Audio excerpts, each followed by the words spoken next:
Oh dear. It's time for Type 40. We're usually a Doctor Who podcast on the Fandom Podcast Network.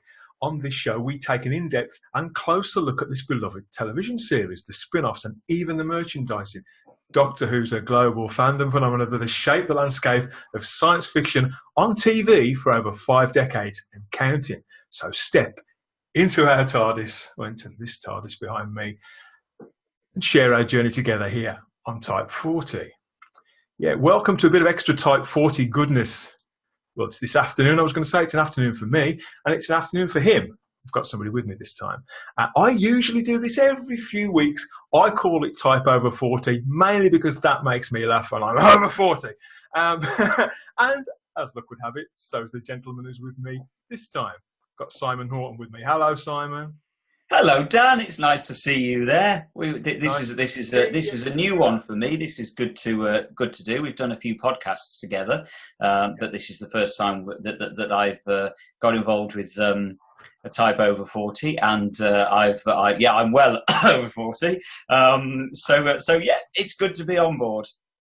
Well, yeah, I mean, it seems the right thing to do, doesn't it? Because this has been a big week for Doctor Who. You know, we've been recording podcasts, there's several podcasts coming down the line to you, everybody who's keenly awaiting that. But for this in particular, we just thought we'd have a conversation, a bit more of a freewheeling conversation, face to face, because it's been such a monumental week for Doctor Who. And, in a sad way, hasn't it, Simon? We lost Terrance Dicks at the age of 84. Yeah, what can you say other than, yes, it's been a really bad week for Doctor Who fans everywhere, because the fact remains Terrance Dicks is an absolute legend of the show. I mean, they just genuinely don't come much bigger than Terrance Dicks before you start moving on to the Doctors themselves. And I have to be honest, I was absolutely devastated when I heard the news. I think it was on Monday. It's about 6 days ago from when we were recording this. And I like you, I was just absolutely stunned, because Terrance Dicks was not one of those people that I expected to suddenly hear had died. It's as simple as that. No, I mean, you can't help but be shocked, as if it's because the Doctor Who community, Doctor Who fandom, and it may be a cliche, but it is and has been, and even now when it's all a little bit fractured, it's been a bit like a family. And I don't use that word. I don't just throw that word around, because we've all got our own families who we dearly love, and we know we would see them, hear from them, or however, on a daily basis. And I didn't know Terrance Dicks, and I never even met the man. Did you? Gosh, that's a difficult question. I don't think I did. Now you've asked me. No, I did many conventions back in the day. I'm honestly not certain that I did meet him. We feel this loss. We feel, we're even to the point where we grieve a little. It's partly because of the shock, and it is very, very sad. But on the other hand, 84 years of age, that's a long life. The guy had a very, very long career, very fulfilled in it. He had a long and happy marriage, and we can't even say. I was saying this to somebody else a few days ago. We can't even say, oh, if only he knew how we felt. Terrance Dicks knew how he felt, didn't he? I think he was well aware that he was loved and adored. So much over the years, so much has been said about Terrance Dicks, to Terrance Dicks in many cases. So I really do think he was very, very aware of how much he was loved. And I just think it's really, really interesting that he was aware that his legacy was massive, and yet he was still. He certainly came across as just one of the most humble people you could ever hope to meet. If you listen to any of the commentaries on any of the DVDs that he's done, or see any of the documentaries that he's in, he comes across such a humble guy. Although he's aware of the weight of his contribution to the show, he's not he certainly doesn't come across even the tiniest bit egotistical about it. If anything, he's very self-deprecating and almost dismissive of his contribution, as though no, other people did more than me. And the other thing that I just adore about him is that he's so good at laughing at himself. He never desperately took himself too seriously, and you can't help but love the guy when you listen to the commentaries. He's just such a genial presence there, laughing about the old days, laughing about how Robert Holmes called The Brain of Morbius and named it as being written by Robin Bland. You know, he still killed himself with laughing every time he told that story. And you just couldn't help but love the guy. Forget the legacy that he's got and the impact he's had on Doctor Who. He just came across as a lovely bloke that I just wanted to sit down and have a pint with. And I think you're quite right. I mean, he used to name check Robert Holmes a lot, Malcolm Hulke a lot, obviously, Barry Letts a lot. You know, these people, they were colleagues and they were mates. And although he would be, he'd be self-deprecating, and he would also fire little shots at them too. You know, he knew what made them all tick. He would spread that praise around. I wouldn't say he would deflect praise. He seemed quite willing, and he would receive it with a lot of humility. But yes. He would also say, "Oh, but that was them, and that was him, and that was the genius of so and so," and he quite rightly told me that. And you know, he never made out that he was sort of this one-man Doctor Who machine, which really kind of was. And that's another thing I really respect about him, and particularly now in an age where everybody is showboating and sort of faking it until they make it. Terrance Dicks would appear to be the opposite of that. Yes, it's funny you say that. There's one, going off on a bit of a tangent here, but there's one moment that I've never ever forgotten from Doctor Who Confidential, and it was when Russell T Davies was talking about, it must have been The Impossible Planet, which was the first story with the Udin, wasn't it? And I can still remember Russell T Davies being interviewed in Doctor Who Confidential, and I can still remember him saying, "Oh yes, the Ood. Oh yes, I came up with the Ood." And it was the way he said it. I thought, "Oh, well, bully for you. What do you want? A round of applause?" Oh, great. I'm really glad. It was the way. I am not letting anybody else take the credit for the Ood. I came up with the Ood, he said, and he didn't say it in a. I can hear him saying it as you've just said that to me. That's how he did it. Yeah. And I've never ever heard Terrance Dicks say, "Well, I came up with the Time Lords." But let's not forget, he did come up with the Time Lords. For God's sake! I just did that because we needed a bit in the plot that could get us from A to B to C to D. Correct. You know, and he looks at it, and he'd speak about it in that mechanical way.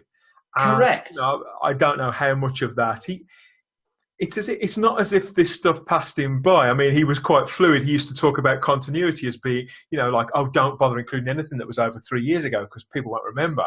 So, you know, he wasn't the most reverential. He wasn't precious about his own work at all. No, that's true. I don't believe that he forgot any of that. And I certainly don't believe that over time that he downplayed any of it. I think he knew that it formed a lot of the body, the spine of Doctor Who. You know, you look at the books, the Eight Doctors and World Game for the BBC. Those two books, they're pretty much drenched in continuity.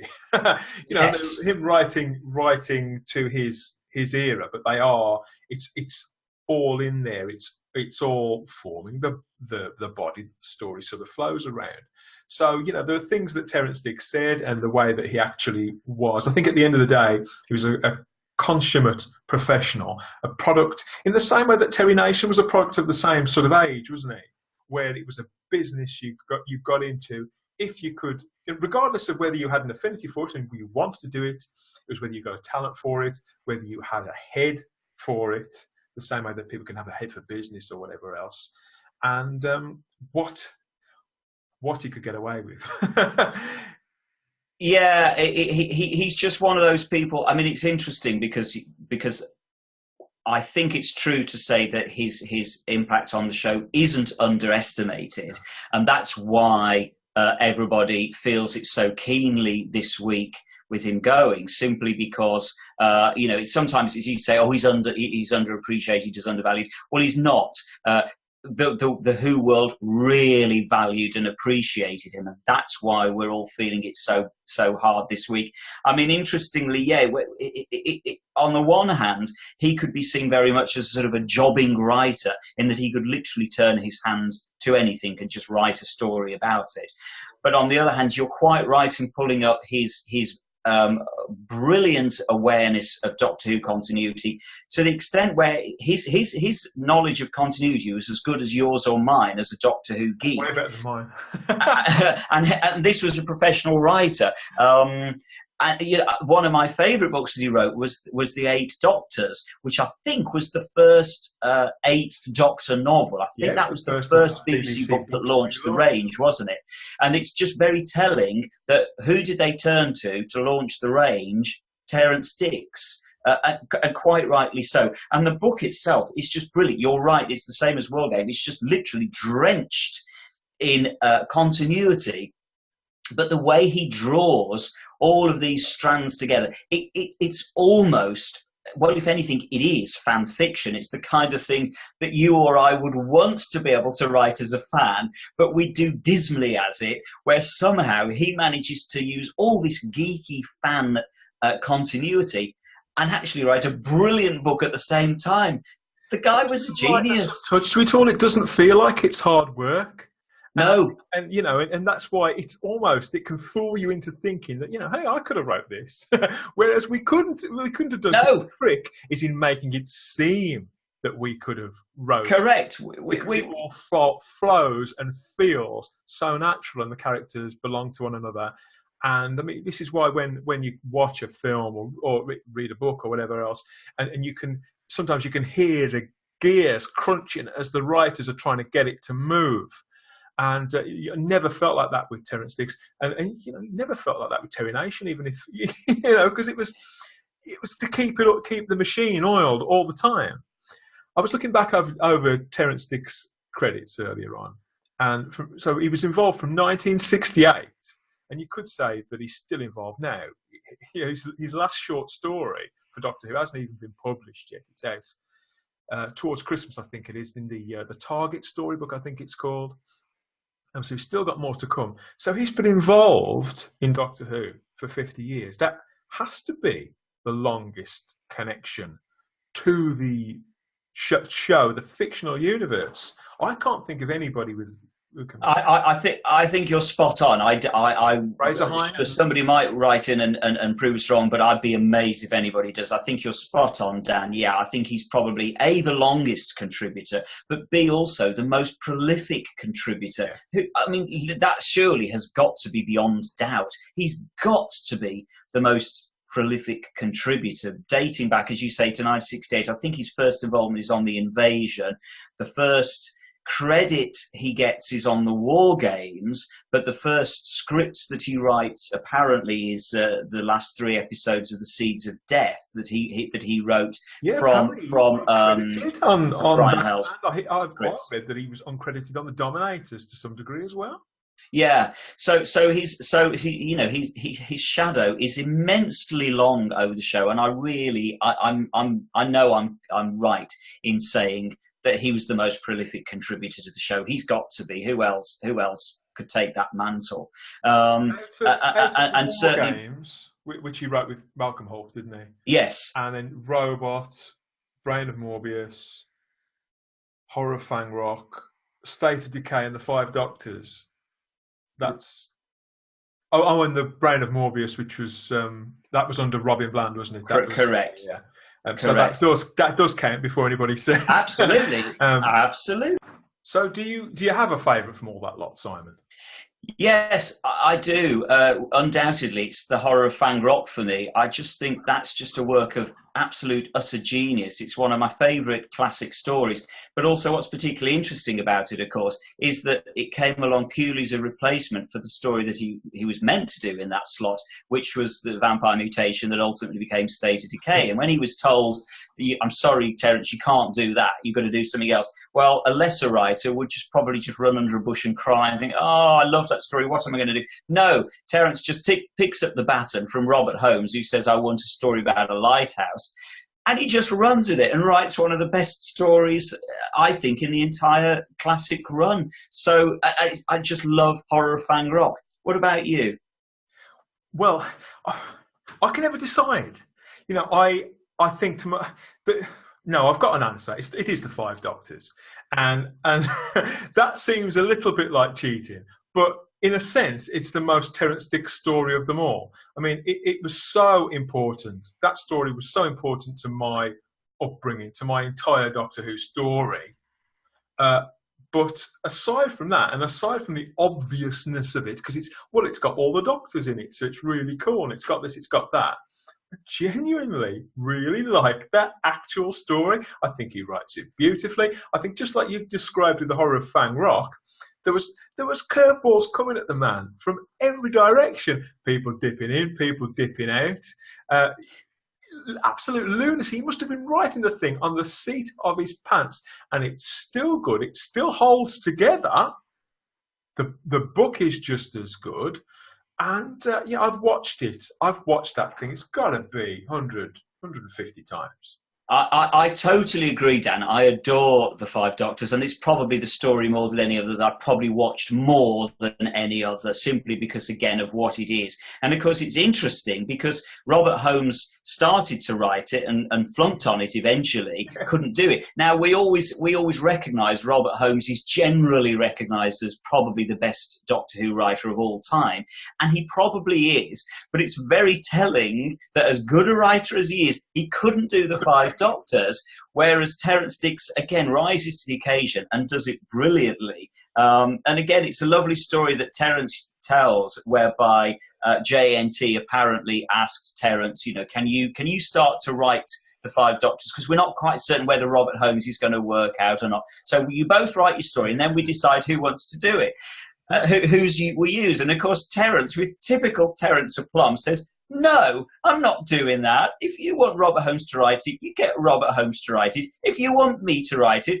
I'll write it for you. But I'm not doing one on approval. And this is say something like that's no way to treat a writer like Robert Holmes, and it's no way to treat a writer like me either. Absolutely. And he was just very, very pragmatic in that way. And you just couldn't help loving him for that. And then likewise, when they said, okay, well, we want Robert Holmes to do it, so we'll give him a go. When Robert Holmes' story falls apart, and they come back to Terrance Dicks, Terrance Dicks could have said, well, actually, you're stuffed. I'm not going to do it now because you should have gone with mine originally. But he doesn't. He just says, yep, fine, I'll do it for you. And he does it brilliantly. So I agree with you. The Five Doctors is superb. I mean, if I was to think of the others, I know people talk a lot. I mean, you know, you're not the only person who talks a lot about Horror of Fang Rock. Our friend Glenn Jakeman from the Back to the 80s podcast. Hello, Glenn. Hello, Lee. Everybody else in the Nerva Beacon. He was talking about Horror of Fang Rock in the week as well. You know, it's much loved. Same with the Brain of Morbius. You know, they're so darkly comic. I mean, obviously with Brain, you've got Robert Holmes' influence all over that. With all those stories, but I think of the other stuff, I love Robot, really and truly, for similar reasons that I love the Five Doctors.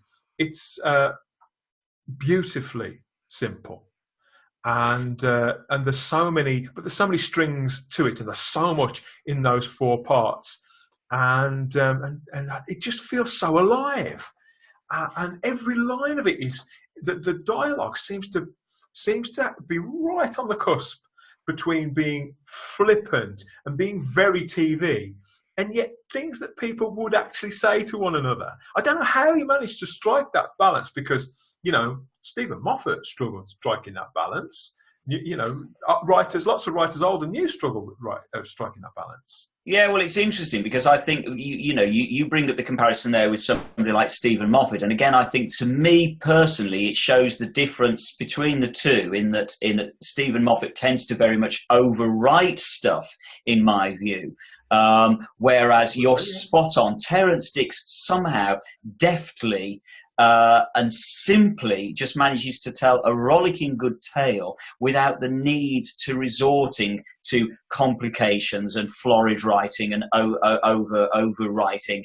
I think it's fair to say, again, somebody can challenge me on this if they want to, but I think it's fair to say that nobody understood Doctor Who better than Terrance Dicks.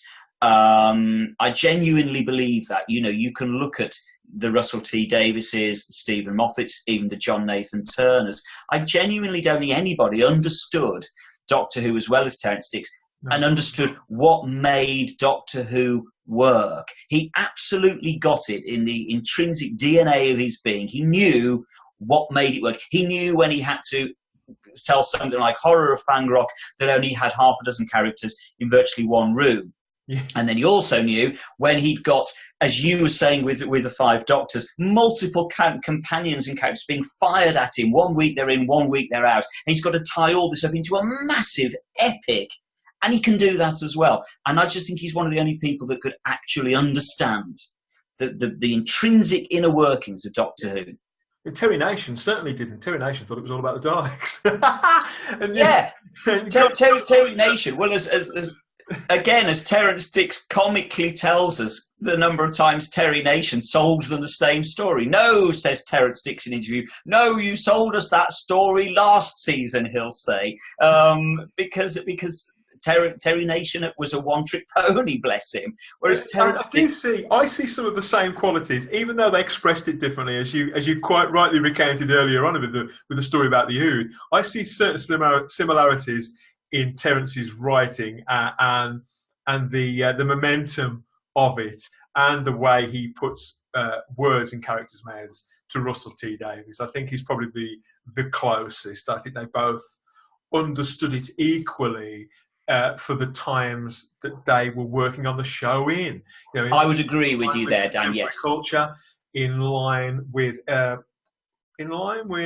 from a viewer's perspective. I think both of them never lost track of where the viewer would be with it at any time, really. And considering that Terrance Dicks was involved with it for a lot longer, I suppose the crown must go to Terrance. Yeah, I think you're right. These qualities, though, that you were just talking about, and that economy, that was probably what made him the natural person to adapt all of this stuff. I can't remember how much of it exactly. I think we said 60, didn't we? 60 odd, but I think there's 64 books, yeah. 60 of them, to adapt 60 of those original Doctor Who stories, his own stories and other people's, for the Target novelisation range, boiling them down to, what was it, about 120 to 135 pages tops. Yeah. Period from 1974 through to, I think he stopped writing them in the mid-80s, 84, 85. That's a legacy in itself. Last week, Simon and I recorded a big podcast about the Target books, didn't we? It was the day before Terrance Dicks passed away, and we got in touch virtually instantly, didn't we? To say, oh God, who'd have thought that he'd already left us at that point. So you've got that coming your way, a whole ream of Target celebration from the two of us.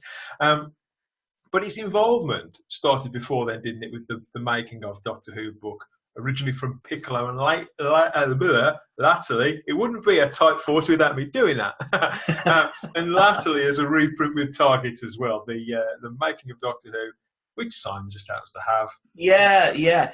And again, this book really can't be overemphasized how important this was to a generation back in the mid-70s, because it was the first non-fiction book, as you quite rightly say. It was published by Piccolo first and foremost, with John Pertwee on the cover, and then this is the reprint. I'm just going to do this. Snap!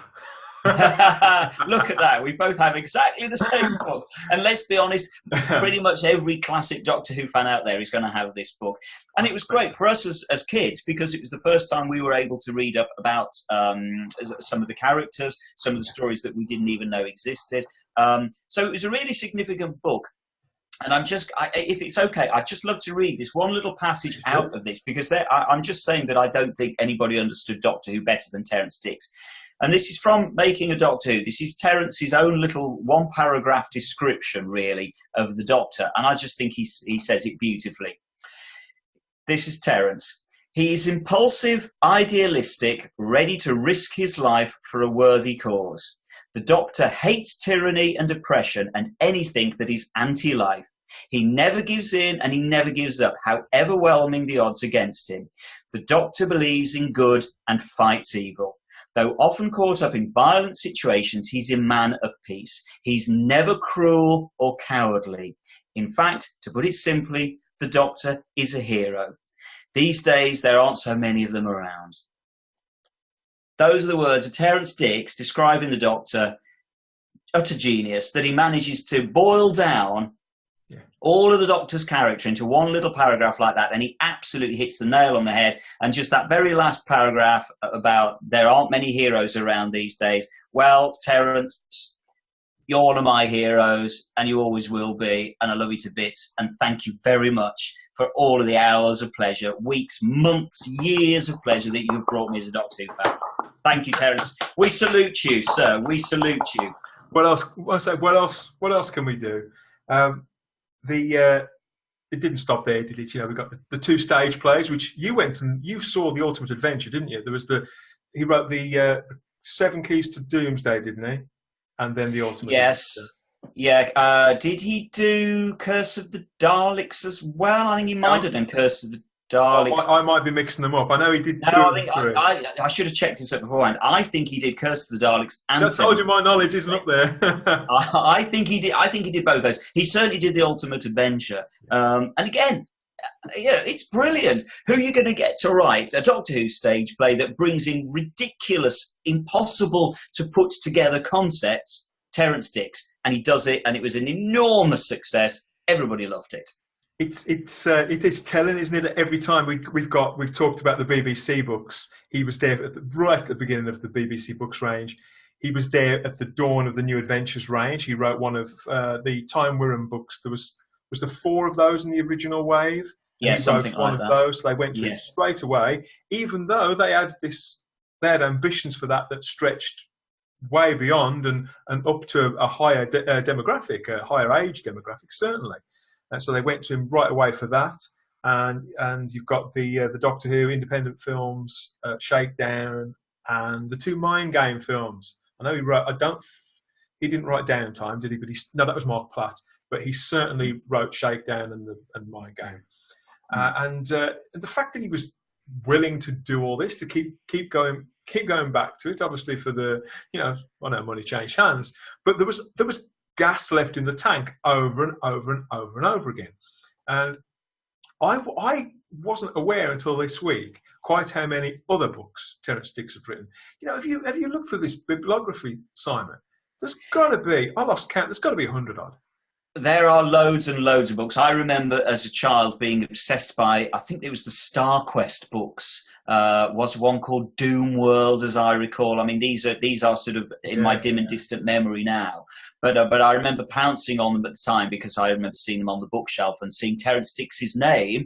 And these, how old was I at the time? I don't know, 10, something like that. But even then, I was able to recognise the name Terrance Dicks because he had appeared on, God knows how many books that I'd already read, the Doctor Who ones. And so I was already literally worshipping the name of Terrance Dicks because for me, back in those days, he was synonymous with Doctor Who. The two were literally inseparable because he'd written so many books that I'd read and loved. I was obsessed with the guy, and so any books I could find that he'd written, I read, and they were all brilliant.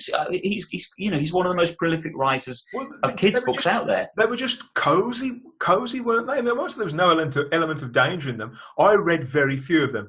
I read whatever was in the library, in my local library. There was always a lot of his books in there, but I could have probably kept just reading Terrance Dicks over and over and over again, which I know would have got me into trouble with my English teacher. Because, he already, the one in particular, I got a note back on my report for not only reading but writing too much about Doctor Who, and he wanted to see a lot more variety on my reading list. And that was partly Terrance's. But yeah, I remember seeing some of these. There's a whole series about the Mounties, and I think most of them were for the Target imprint between say 75 and I know he was still writing well into the 1990s.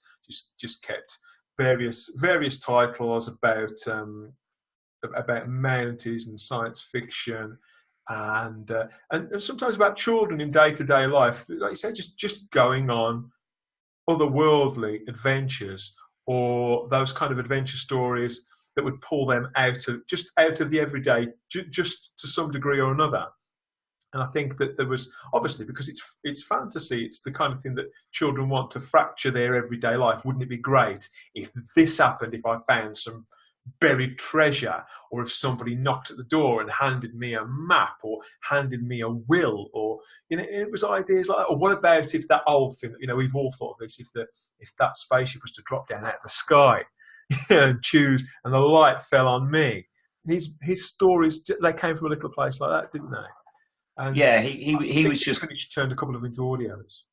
Yeah, yes, you're quite right. He was just, as I say, it's difficult to overestimate his skills as a writer. And then, as I say, it's the fact that he was just so likable and easygoing as well, and not remotely ashamed or embarrassed about the fact that Doctor Who had such a major part of his life. He could very easily have turned his back on it and got resentful over the fact that the only thing he seemed to be being remembered for really was Doctor Who. And he wasn't at all like that. He wasn't precious. He on the one hand, he revelled in his Doctor Who crown, but not in an egotistical, overbearing way, just in a very likeable, humble, honoured way. I think he genuinely felt honoured to have been part of Doctor Who, but he was just so pragmatic, the way he would just joke about how lucky he was just to have been in the office on that day when the Target books came knocking.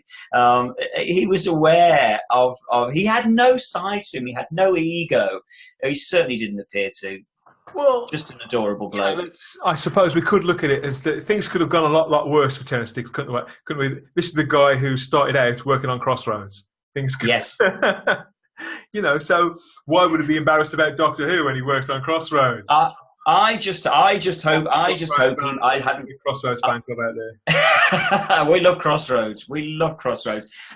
I just hope, I have no idea, but I hope he made a heck of a lot of money out of Doctor Who, because if anybody deserves to make a lot of money out of Doctor Who, it was Terrance Dicks. And I hope he ended up a millionaire out of Doctor Who, and that gets passed down to his family, because, as I say, nobody deserves it more than he does. The classic serials, that was another thing he did, wasn't it? Yeah, of course. With Barry Letts, with Barry Letts, where of course they brought Tom Baker straight back, virtually immediately after Legopolis. Tom Baker came back to do Sherlock Holmes in the Hand of the Baskervilles for Terrance Dicks and Barry Letts. So, as I say, his shadow across fantasy television writing is immense, and of course that's reflected in the fact that this week, with his dying, there have been so many obituaries in so many newspapers. Well, I can probably say that there's probably never been another obituary previously for a Doctor Who script editor. I can't think of any. I doubt it. And the fact that we've lost writers and directors involved with Doctor Who over the last, obviously, 5 to 10 years with classic Doctor Who. And although it's a bit of a standing joke about the obituaries, we all know write some, hello Toby. But I haven't, the volume of them this time, the influence, the amount of really heartfelt tributes. I'm not saying previous tributes weren't heartfelt, but it's just the sheer number of them, and the fellow feeling and the love radiating towards the man. That's right, and it's the fact that newspapers like the Times or the Guardian can just name drop the name Terrance Dicks and in a sentence just say what he did, and with the confidence that they know a significant amount of their readership will know what they're talking about without having to explain who Terrance Dicks was. So I think we, as the Doctor Who community, kind of maybe feel almost a little sort of precious about Terrance Dicks, that he was ours, because he meant so much to us, and he genuinely did and still does. Whereas actually, I think in the wider world, other people were aware of Terrance Dicks. There's a lot of people out there who are not Doctor Who fans who at some point or another will have noticed a Doctor Who book by Terrance Dicks on a bookshelf, in some cases even read them. I can remember friends at school reading Doctor Who books by Terrance Dicks, even though they weren't really particularly big Doctor Who fans. And so I think there's a lot of people out there who knew his name probably more than we realise. And as I say, that's why I think some of it's down to the classic serials. I wasn't aware. I knew there'd always been classic serials on Sunday evenings because I watched them semi-regularly, but I hadn't realised they were put together by the same people. And I vaguely remember seeing Terrance Dicks' name on some of them, but I looked it up. He script edited the entire line from 1981 through to, I think, 87, 88. You know, and I watched a good chunk of those. Usually the more fantasy-orientated ones I would watch are the ones with a slightly more cult interest or with an actor that I liked in them. But you know, I'd love to see those released now. That whole, you know, it's the three-walled sets, isn't it? And I love that way of making drama and watching drama anyway. I mean, I'm the guy. I know that the amazing, romantic, sweeping new Poldarks just finished on the BBC, and I'm sure it's just as brilliant as it looks. Everybody looks so pretty, and the scenery is amazing. But give me the Robin Ellis BBC version from the early 70s. You know, I'm happy. I don't think I need to have that superseded myself. But yeah, I would buy a box set of the Terrance Dicks classic serials, and I'd quite happily watch those alongside the Doctor Who stuff, and 5 episodes of the Avengers and little things here and there. And the whole Moonbase 3 thing with Barry Letts too. You know, maybe not a success, but at least they tried it. At least they put it out there at a time. You know, it was absolutely, it had to be a step on the way. Well, through the 70s, there was Moonbase 3, which probably led to Doomwatch, which almost certainly led to The Survivors, which led to Blake 7. So you know, the guy did more than his bit. And we could probably talk about Terrance Dicks for hours. Well, we could for hours. And my only hope as a final word is I am just praying. I don't know, but I'm praying that Matthew Sweet did a major legacy interview with Terrance for the Blu-ray range before he passed on. I'm praying that they've done, because if anybody deserves, a 1-hour core legacy interview, it's Terrance Dicks. I'm praying they've done it for one of the Blu-ray releases. I went back and looked through the list of features from the old DVD range, hoping there would be one, and there isn't. I mean, he's on a lot of the commentaries, to be fair. But he's not. There's nothing dedicated as yet. I'm sure there will be in time. I hope you've enjoyed hearing us talk about Terrance Dicks and what he's meant to us, and no doubt will continue to mean to us in the future. The special podcast on the whole of the Target book line, including everybody else who wrote for it and who painted the artwork, and all that's all coming your way. That's a good hour and a half, probably a lot longer. Good huge geek out from the two of us. We could talk about Target forever, couldn't we? Yeah, we could. And coming soon, which we're going to be recording really soon, we're going to be talking about Terrance Dicks some more, because I'll be unwrapping this little beauty. I can't believe you still haven't unwrapped that, Dan. How have you resisted the temptation to unwrap that? How have I resisted so far? I'm not entirely sure, really. But there's this is from obviously the Terrance Dicks and Barry Letts at the height of their powers, and there's nothing. He scripted the entire lot. There's no individual stories from Terrance in this set, but it's very much from the middle of his influence on the show. So I'll be watching it all through slightly different eyes now. And when we come and talk about it, that'll all be advertised up on the feed, and you can find out details of that wherever you found this video cast or podcast or however you're hearing us this time. I've been Dan, and I'll be back with more podcasts, videos in Type Over 40, and come and find me and come and have a chat in the Type 40 Facebook group pretty much every day. And where can people come and find you, Simon? They can come and find me again on Facebook. If they just look up Doctor Who, the Whonatics, they will find the group there, and I'm the admin on that, so they can come and say hello to me there. Yeah, and we're part of the Fandom Podcast Network here on Type 40, and it would be, I can't let this go without saying a bit about them. Go and check them out. Check out all those other wonderful shows about any number of things, all called to interest you can imagine, film and TV, even sport. Yeah, geeks who are into sport. Who knew? All that's going on there. And there'll be more Type 40 very soon, more Type Over 40. Thanks for listening. Come back soon.